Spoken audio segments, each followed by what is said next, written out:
Tomamos contacto con el conductor de 26 Global, Andrés Repeto. ¿Cómo estás? Buen viernes para vos. Vamos a hablar un poco de lo que fue esta reunión entre Putin y Kim Jong-un. Buen día, Andrés, ¿cómo estás? ¿Qué tal, Sofi, Diego? ¿Cómo les va? ¿Cómo andan? Buen día. Y la verdad que sigue habiendo ecos de esa visita.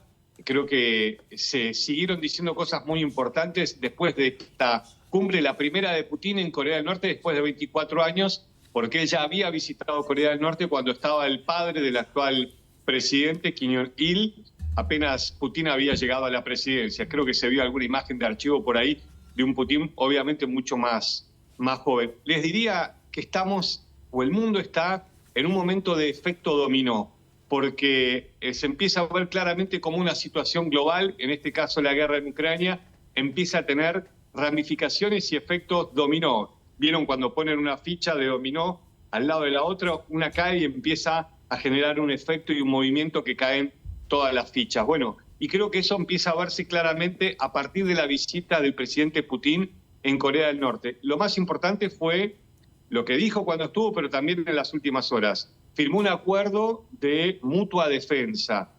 Si algo ya preocupaba a los Estados Unidos y a sus aliados en la región con el tema de Corea del Norte fue el poder nuclear, el poder misilístico, el poder ya no quizás generar una respuesta como hicieron con Saddam Hussein cuando decían que en Irak había armas de destrucción masiva, cosa que ya sabemos que no hubo, pero fue la excusa para, ¿no?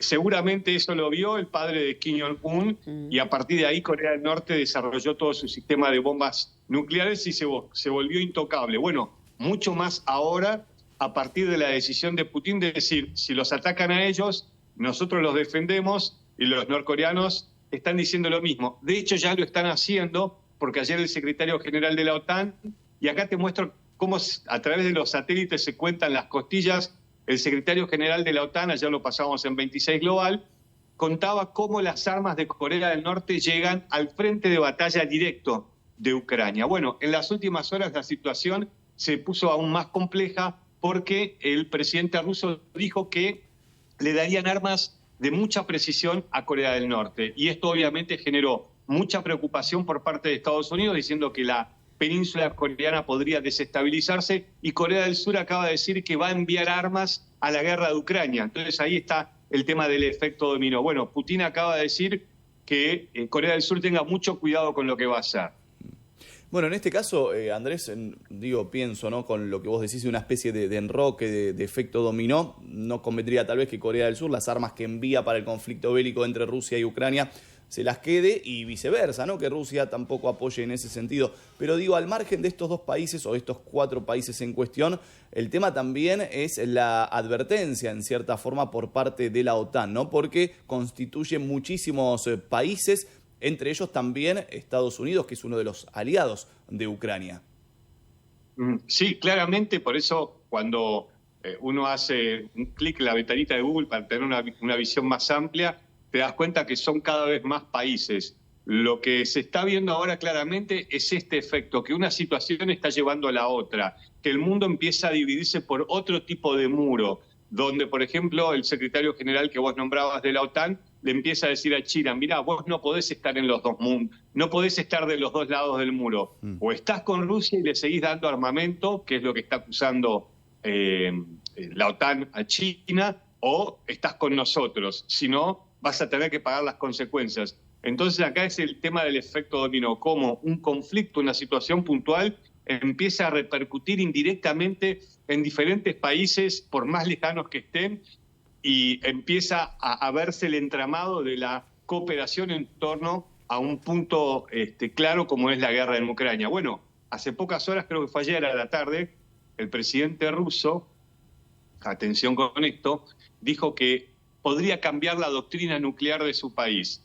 Putin nos mostró hace 15 días que ellos tienen bombas nucleares de 70 kilotones, son las bombas nucleares tácticas. Cuando se acuerdan que hablamos que él decía, bueno, yo no sé por qué piensan que no las voy a utilizar. Bueno, en las últimas horas dijo, nuestra doctrina es, si nos atacan con una bomba nuclear, nosotros respondemos, o si nos atacan de una forma convencional que ponga en riesgo la seguridad nacional de Rusia, nosotros podemos utilizarlas. Lo que acaba de decir Putin también es, yo sé que hay países que están haciendo bombas cada vez más pequeñas, quizás no tan poderosas, pero al ser más pequeñas eso la podrían usar en otro tipo de situaciones, quizás no tan radicales.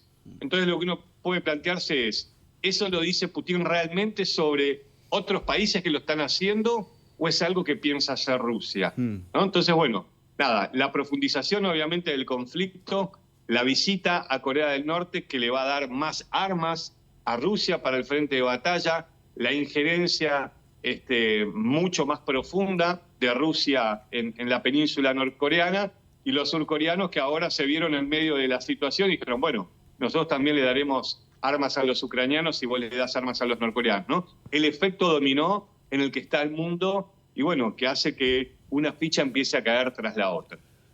Andrés, bueno, quiero preguntarte algo que tal vez no tiene que ver directamente con lo que solemos charlar y con lo que nos contás e informás los viernes, pero con una cuestión de gestos, que en este caso se dio cuando iban a subir a uno de los aviones, el anfitrión, ¿no?, de Corea del Norte y el líder ruso, que ambos se invitaron a subir al auto, ¿no?, a que el otro suba primero. Digo, ¿esto tiene alguna connotación o puede llegar a tener algún trasfondo, o nada tiene que ver? Recuerdo que en algún momento se hablaba mucho de, por ejemplo, el expresidente estadounidense George Bush, de esto del gesto de apoyar la mano por sobre los presidentes que visitaban Estados Unidos. Digo, ¿puede llegar a ir por ese lado o nada tiene que ver? No, todo tiene que ver, más en un momento en que el mundo está en guerra y el efecto dominó empieza a ser cada vez más claro.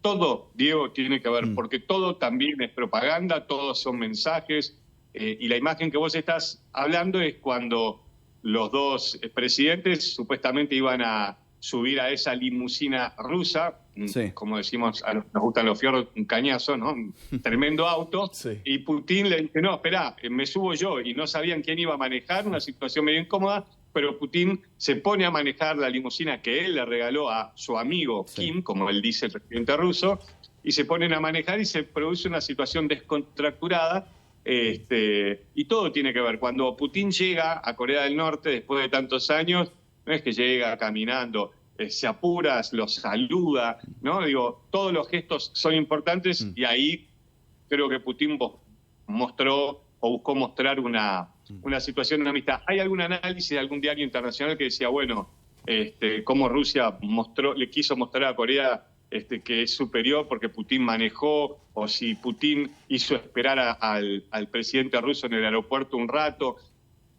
Todos son detalles. Y les digo algo también, todo esto que estamos hablando, mirado de cerca por China, porque China es el país que ampara a Corea del Norte. Corea del Norte le vende entre el 75 y el 80% de todo lo que produce, y también es el país que le está dando el paraguas protector también a Rusia, comprándole todo el gas y el petróleo y generando toda una alianza muy importante, con lo cual toda esta reunión de amigos claramente estaba siendo vista de cerca también por China. Bien, Andrés, bueno, interesantísimo siempre hablar con vos y obviamente analizar qué es lo que está pasando en el mundo con lo que fue esta relación bilateral expuesta, ¿no? Que obviamente ya se venía barajando telefónicamente, bueno, si se quiere no tan públicamente, y después tenemos estas imágenes.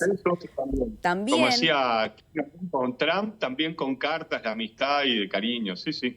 Exacto, y bueno, obviamente hacerlo público tiene otra connotación, otro simbolismo como para analizar. Bueno, vamos a seguir, por supuesto, de cerca todo lo que está pasando, porque incluso Corea del Sur también ya respondió. Tenemos muchísimo más para hablar al respecto, pero va a ser en el próximo encuentro. Entonces, te tenemos que despedir, que tengas un hermoso viernes, un hermoso fin de semana, este viernes feriado también. Así que será hasta la próxima. Muchas gracias. Gracias, Andrés. Hasta la próxima. Gracias a ustedes. Chao, Diego. Chao, Sofi.